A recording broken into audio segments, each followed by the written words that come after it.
और प्यारे बच्चों, good morning all of you. तो 12 जनवरी को हम हमारा जो राष्ट्रीय युवा दिवस है वो मनाते हैं, है ना। देखो, कोई भी जो दिवस मनाया जाता है ना, एक ध्यान रखना, उसके पीछे एक थीम होती है। जैसे आपको पता होगा, हम 29 अगस्त को राष्ट्रीय खेल दिवस मनाते हैं। क्यों? क्योंकि उस दिन हॉकी के जादूगर या भारत के सबसे महान खिलाड़ी जिन्होंने सबसे ज़्यादा भारत को ओलंपिक में स्वर्ण विश्व विजेता बनाया, मेजर ध्यानचंद जी, उनका जन्मदिन होता है। इसलिए हम क्या मनाते हैं उस दिन? खेल दिन, कारण उनकी खेल के प्रति ऐसी भावना है। या फिर जब बाल दिवस मनाते हैं तो पहले चलो ठीक है, वो चाचा नेहरू का जन्मदिन होता था, लेकिन अब हम वीर बाल दिवस मनाते हैं। क्यों?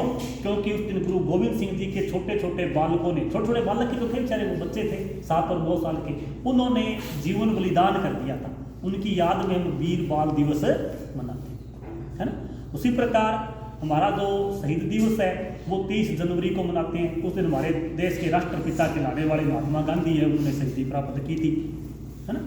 तो उसी प्रकार युवा दिवस है जो 12 जनवरी को, वो इसलिए मनाया जाता है कि 12 जनवरी 1863 को भारत के एक महान संत, एक महान दार्शनिक और युवाओं के प्रेरणा स्रोत स्वामी विवेकानंद जी का जन्म हुआ।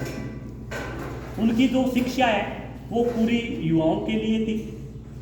जैसे आपने विश्व के अंदर अगर किसी ने सबसे ज़्यादा युवाओं को प्रमोट किया तो आपने इटली का एक शासक हुआ था मुसोलिनी, उसका नाम सुना हो।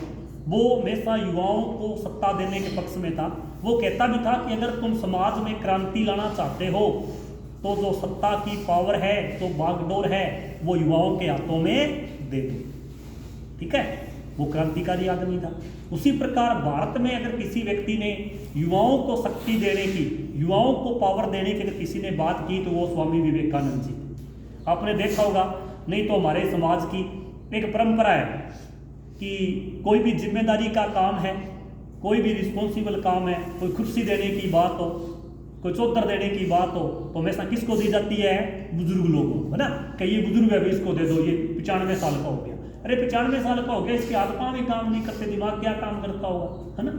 तो इसी परिपाटी को जिसने एक नए ढंग से, एक नए विचारों के साथ लोगों को पेश किया, वो थे स्वामी विवेकानंद जी। इसीलिए हम प्रत्येक वर्ष 12 जनवरी को राष्ट्रीय युवा दिवस मनाते हैं। तो आज हमारे राष्ट्रीय युवा दिवस के ऊपर कुछ कार्यक्रम भी रखे गए हैं। जैसे स्वामी विवेकानंद जी के स्लोगन, उनके ऊपर 4 लाइनें, उनका कोई जीवन परिचय, या फिर कोई विश्व शांति के ऊपर एक साइड स्पीच भी है। तो वो कार्यक्रम आज की कड़ी में रहेंगे, लेकिन शॉर्ट एंड स्वीट। तो सबसे पहले ख्यालीराम सर जो आज की मुख्य खबरें उनसे अवगत कराएंगे और उसके बाद हम आगे का कार्यक्रम जारी रखेंगे।